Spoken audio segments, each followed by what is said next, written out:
afternoon, everybody. Uh, today, Good, sir. today we will be discussing.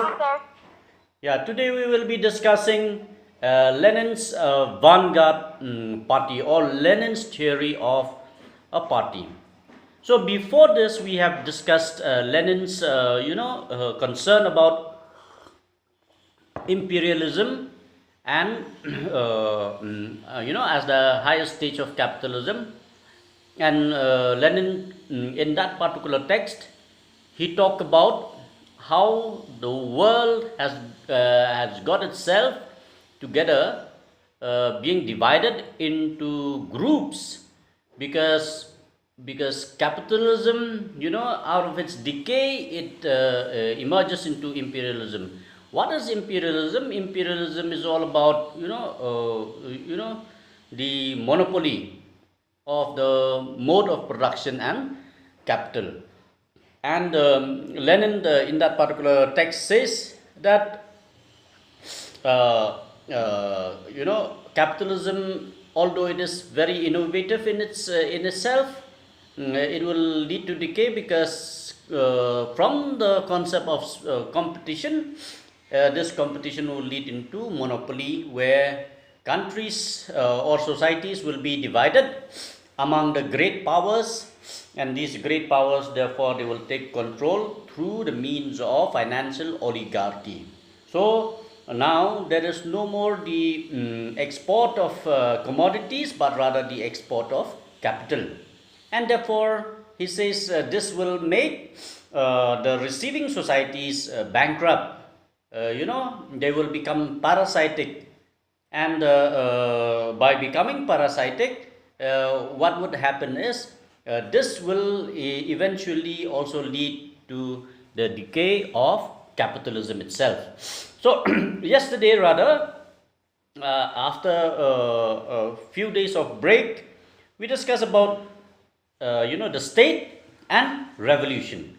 And Lenin was very consistent to say that the state, is never neutral, because he took the idea from Marx and Engel, particularly from Engel, to say that the state was always not necessary. In some societies, there was no state in the beginning, but with the emergence of private property, this this led to the development of antagonistic groups at a particular stage in the in the development and in the economic development, and therefore the existing of the antagonistic groups necessitated the existence of the state. But the state rather existed for the ruling class. How they existed for the ruling class?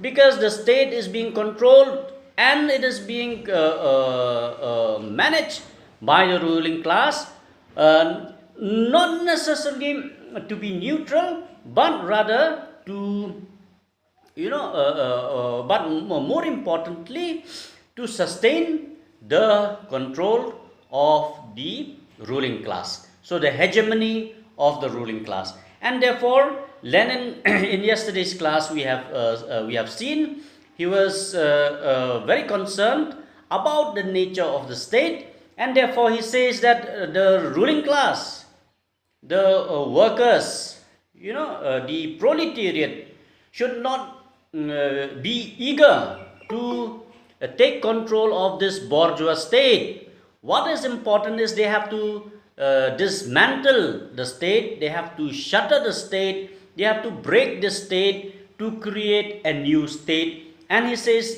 this is not, of course, this is through, all this should take place through revolution. But in Lenin's idea, this revolution should not necessarily be the revolution that is led by few people. He says the insurrection of the state, or rather, people participating in this revolution is very important. Everybody should participate, and when they participate, they will not necessarily participate in a violent manner, but rather they will participate in a way that we would be able to capture the state apparatus and change those state apparatus, just like what happened in the Paris Commune. So, so taking Marx's idea, Marx's understanding of the Paris Commune, taking Angel's concept of explanation of the Paris Commune as the dictatorship of the proletariat, Lenin argued that the the taking away of the dismantling of the state is not necessarily that you destroy everything, but rather through the silent revolution, through the participation of all the people, what should rather happen is that people will transform all the the coercive apparatus into the explosion of democracy. For example, Lenin, while trying to apply theory into practice, theory of Karl Marx into practice, he says that what is important is that the people using this idea of the Paris Commune should should understand that the most expensive affairs of the state are the existence of the coercive apparatus like the police and the army, and the existence of the civil servants, or the the executive that manage the affairs of the state. And the government, the state spends so much money into these two aspects of its existence. So therefore, dismantling of the state therefore means that you do away with these things and let people participate in the affairs of the state voluntarily with minimal wages, with normal wages. And yesterday he also talked about the challenge to that is created by the bourgeois democracy, where after all this maybe has transformed, there would be the question of divide based on those who engage themselves in mental labor and physical labor, which means the intellectuals and the hardcore manual laborers. So Lenin argues that this certainly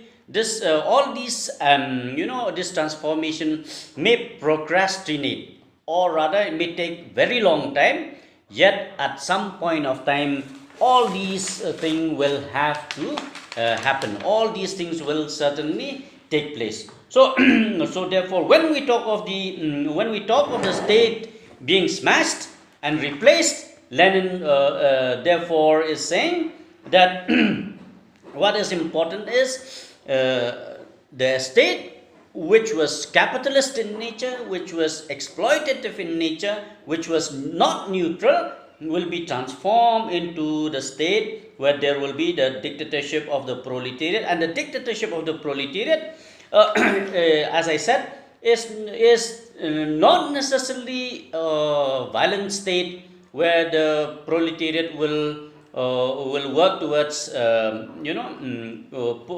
pushing the bourgeoisie to the bottom, but rather this will be a phase.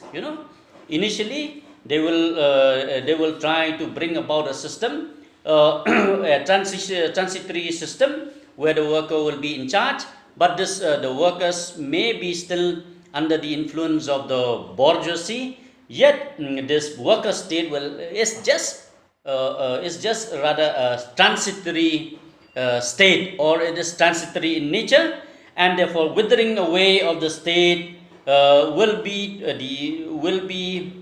done through this particular stage, of the state evolving itself into communism. Where all the machines of oppression will not be needed. Nobody is to be suppressed. So all these, Lenin say, will lead to freedom, and people will enjoy their freedom, which they did not during the capitalist state, which was based on the idea of slavery or modernized concept of slavery. So all these will be contrary to the to capitalism, and therefore this will lead to a state where after this what happen is the nature of exploitation will be done away with, and people will enjoy individual freedom. And at this stage, Lenin says certain individual may take advantage, and they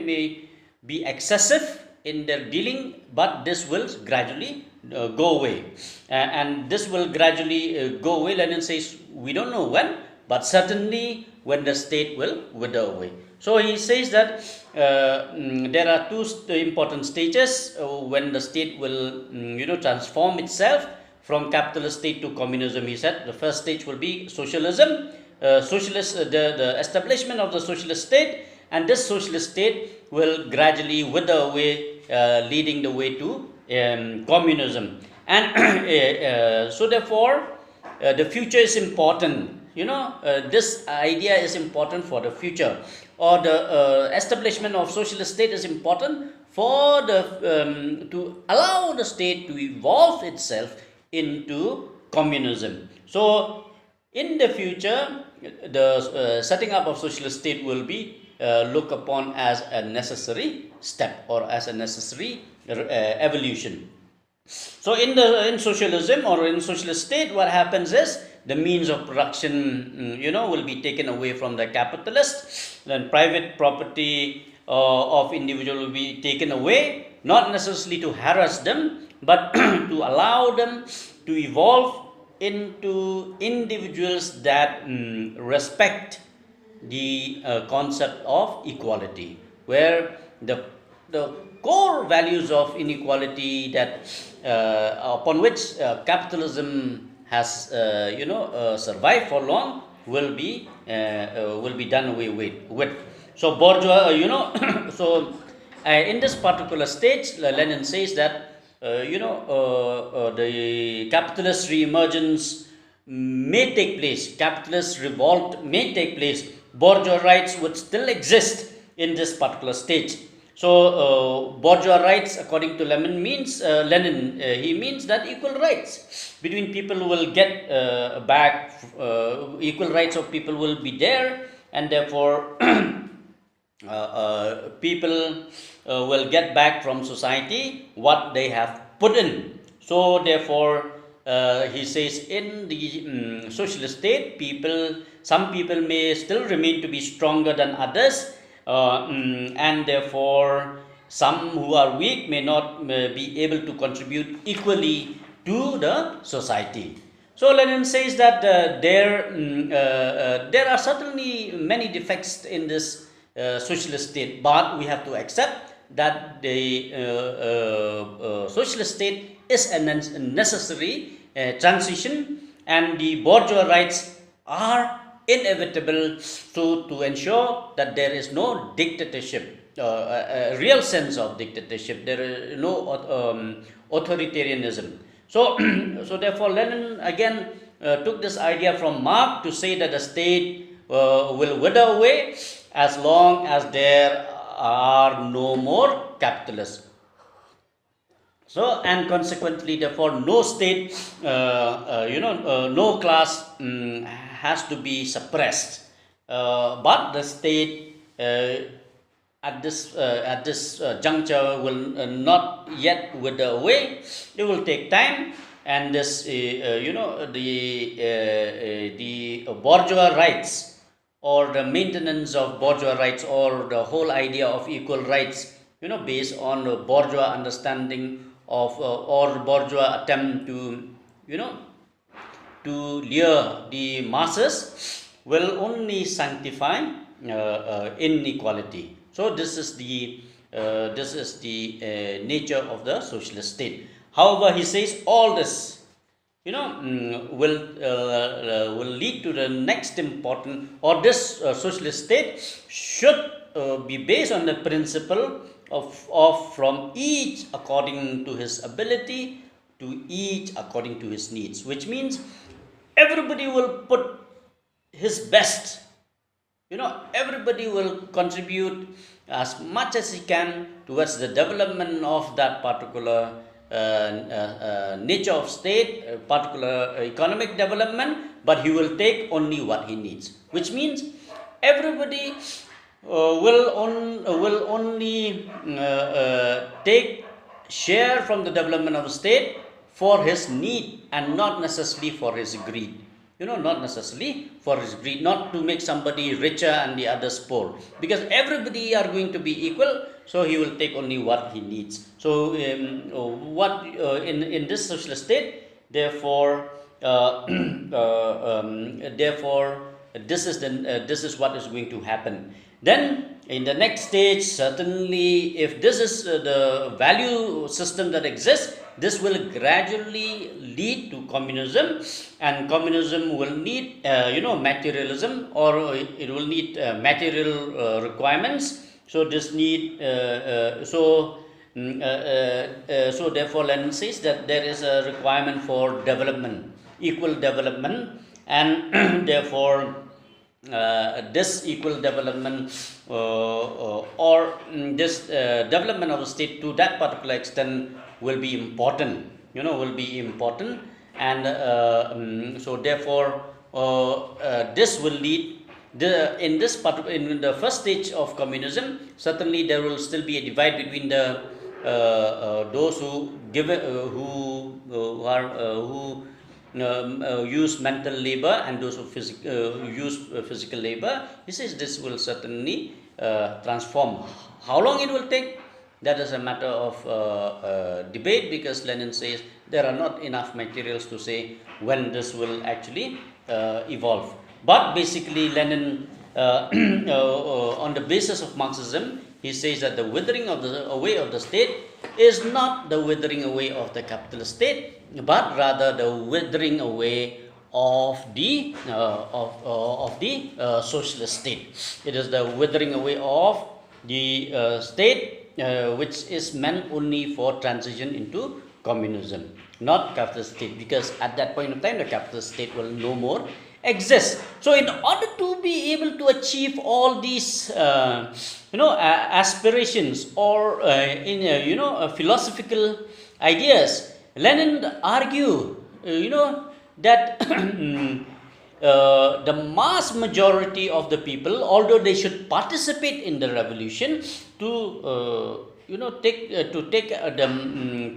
the revolution for the insurrection of the state, yet the masses, since they are the working class, they are to engage in the industrial affairs, in the service sector, like in the present day, they will not have the time. So what is important is that a group of people, a group of people based on the idea that these are the committed individuals who want to participate in the revolution, who are trained to have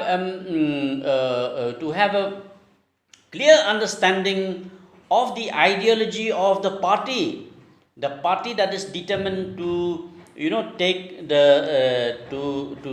the state from one of capitalist into communism. So these are the people whom Lenin called as the vanguard. He says these are the vanguard because these are going to be the the army at the forefront fighting against the capitalist state, not necessarily through violent means, but more importantly through their understanding of the ideology of socialism, ideology of communism. So these people are the dedicated people who will have the training, the knowledge, the ability to make the masses understand the need for revolution. And these are the people who are committed to the revolutionary ideas to the revolutionary movements that is committed to transform the state from one of the capitalist state into the socialist state, and of course the socialist state as a transitory state, because the ultimate aim is communism. So you see, Lenin himself was a leader of the mass party, the Bolshevik party in Russia, that led a successful revolution in 1970, 1905, 1917 onwards. So, so Lenin understood that in the initial stage, Lenin was, he was dealing with the idea of a parliamentary political party, where the parties will, participate in the parliamentary affairs, in the elections, and so on and so forth. But later, through his understanding of the state as a non-neutral entity, and the use of the state organs, in the coercive manner, Lenin believed that the Bolshevik party should transform itself into a vanguard in the true sense of the word, and not necessarily,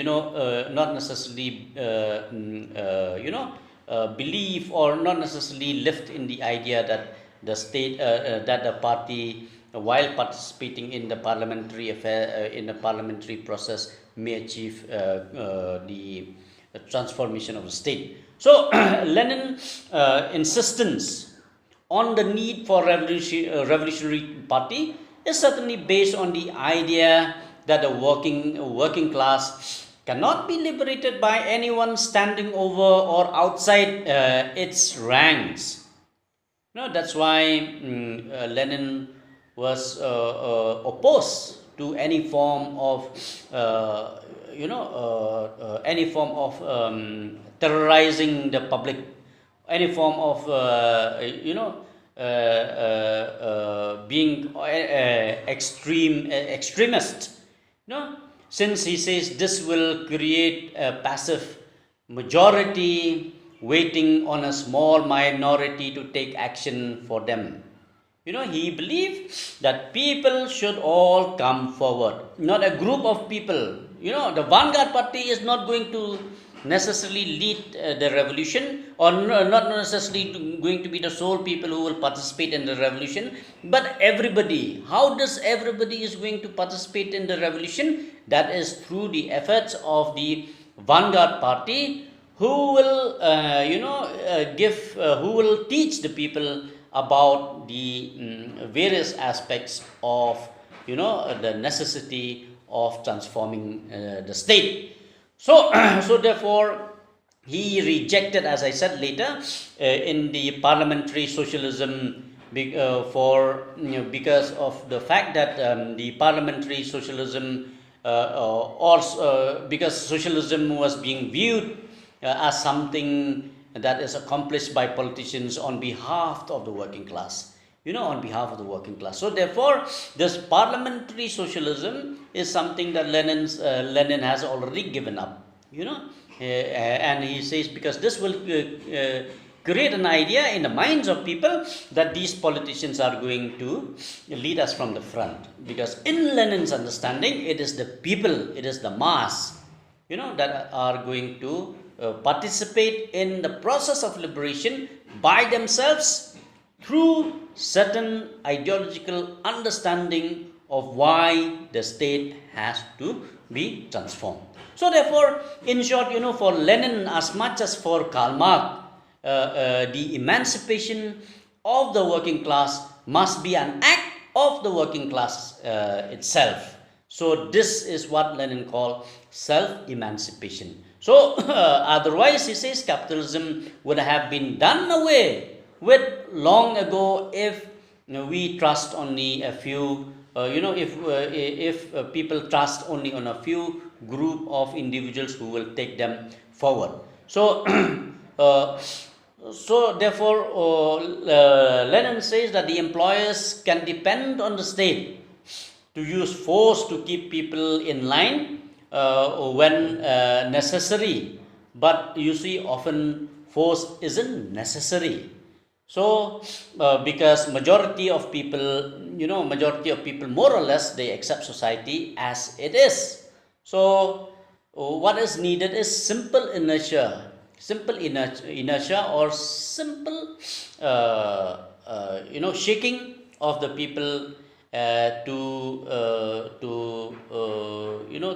challenge the structure of the existing society, because once you give this kind of hit to the people, or this kind of inertia to the people will be convinced, people will be convinced that there is a need to transform the existing social, economic, and political structure that are, that is absolutely not neutral to them, but rather that is exploitative, and suppressive, especially towards the working class. So, if people have understood this, certainly they will not sit idle, but rather they will vehemently participate in the affairs of the state. So, so therefore, along with all these, the competitive nature of the capitalist system, he said, has been pitted against the workers, and not only against the workers, but the competitive nature of the capitalist system has pit the workers against themselves. It has pitted the workers, or it has made the workers to compete among themselves against each other. And you see, this is what, according to Lenin, is the ruling ideas of the society. This is the ruling ideas of the ruling class, and this is certainly pushed by the corporate-run media to try to convince us that we have to live in the best of all possible worlds, that we have to live in the best possible manner in order for us to be able to compete, in order for us to be able to excel. And therefore, this is the ground for inequality in the society. So therefore, given this situation, Lenin certainly says the workers they have different degrees of consciousness about the possibility of change at any given moment. So some may accept the profit system as the best system, while others may reject it outrightly. Some may reject racism in the name of solidarity among workers, while others may blame foreigners for their problems. And this is why workers don't change their ideas overnight. So it is very, very important that in this existing social fabric of competition, of racism, of inequality, of the division, that the workers have to be made to understand that this is not their, this is certainly not their basis. This is not certainly what they have been born into. This is actually the system of capitalism, where they have been made to actually comply to that competitive nature of the state, competitive nature of antagonistic division among themselves. So so therefore, you see, in this way, capitalism forces workers to fight, among themselves, whether they are workers of one particular category in one particular nation, or in one particular state, and in the process, therefore, the struggle, ideas, solidarity, equality, and opposition to oppression should come as a force. And who will do this? It is the Vanguard party. It is the Vanguard party, and the Vanguard, therefore, they are the leaders, they are the ideologues, they are the the masters in bringing the workers together. Lenin was concerned not only of the Russian society, but he was concerned about the world at large. So therefore, he gave this idea to the Fourth International, where he insists that this sense of solidarity can be developed, can be organized only by means of organizing the workers. And who will organize the workers? It is the Vanguard Party. So, so therefore, this bringing about a process of struggle, or giving, or implanting the idea of the process of struggle, the idea of solidarity among the workers, equality among the workers, and the idea that the workers, if they stay united, they can oppose the oppression of the state, is a difficult task, and this task has to be taken forward by the Vanguard Party. So therefore, you see, the Vanguard Party is also needed, is also necessary. Before I go into that, Lenin, when talking about the Vanguard Party, he was also certainly talking about the centrism, party centrism, which means that the Vanguard Party will control all the other aspects. So the idea of political party central organization is important. So like we have the national parties in our country that is controlled by the national leaders, he was also talking in similar terms, where centrism should be the core values of Vanguard Party. Not necessarily because Lenin was like others have argued that Lenin is a dictator, or he wants to exploit the concept of authoritarian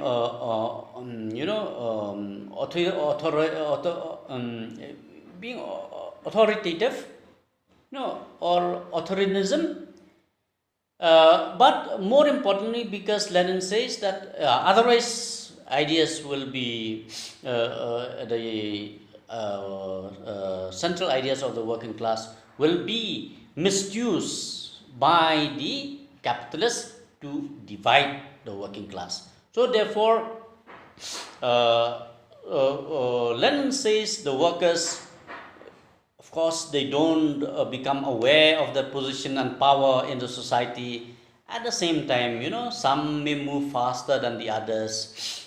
Some workers will, it is easy to to teach them. Some will be difficult to teach them about all this. So in any struggle, there will always be some kind of leadership. The question is what kind of leadership? The question is what kind of leadership. So without a clear alternative to the belief of most workers that they have to rely on others for change, to change things for them, so the revolutionary movement can be sidetracked by moderate leaders who want to keep the fight within the boundaries of the existing society. So therefore, you see, in such a situation, in such a situation where the workers, some will have the capacity to learn, some may not have the capacity to learn. So what happens is the revolutionary leaders may turn into moderates, and when they moderate leaders, and when they turn into moderate leaders, they will say that okay, only within this boundary we can fight the society. So Lenin says this is not going to achieve what the revolution is meant for. So therefore, at the heart of Lenin's Vanguard Party is the simple idea that the working class militants and other activists who have to come to the conclusion that the whole system must be dismantled. As I said in yesterday's work of Lenin, the whole system has to be dismantled, and people must come together into a single platform, or single organization, to be able to centralize and to coordinate the efforts, to lead this revolution for the transformation of the exploitative state which is standing on the idea of inequality, to lead this into revolution. So therefore, in his famous pamphlet, Listen, Marxists, Murray Bookchin, he attacked Leninism, but then he concludes, I will read this particular text. He says, we do not deny the need for coordination between groups, for discipline, for meticulous planning, and for unity in action, but we believe that these must be achieved voluntarily by means of self-discipline nourished by conviction and understanding, not by coercive and mindless questioning, obedience to order from above. So therefore, what Murray Bookchin tried to say in his pamphlet Illicit Marxists, he tries to say that yes, Lenin's idea of centrism, Lenin's idea of coordination, of discipline, of meticulous planning is important, but it should not be imposed, but it should be voluntary. It should be voluntary, and not necessarily that we should listen to the orders from above, but this should come from within. So Bochin argues, so therefore revolutionaries, he argues, must be organized to present the most advanced demand and to formulate the immediate tasks that should be performed, to advance the revolutionary process, providing that the boldest element in action and in the decision-making organs of the revolution is being led by people who understand the whole idea of revolution. So, therefore, what in this particular pamphlet, Murray Bookchin, we come to realize that although many have criticized Lenin for in his insistence on centrism, yet ultimately Lenin's idea of central party, a central a concept of centrism in the political party led by the Vanguard party, who are trained, who are educated, who are intellectually stimulating, who are at the forefront of the movement. These are important, and therefore Lenin, when he wrote a pamphlet called What Should Be Done, he argues, he consistently say that the only way to lead the revolution, what is to be done. So therefore, what is to be done is to organize ourselves into disciplined masses, and these disciplined masses should be led by leadership. And what is this leadership? This leadership is the vanguard, and therefore the vanguard is nothing but the political leadership that has a clear understanding of the revolution and the main goal of the revolution, that is to transform the state from capitalist into a transitory state called the socialist state, and finally into communism. So with this, I conclude my lecture today. Thank you very much. If you have any question,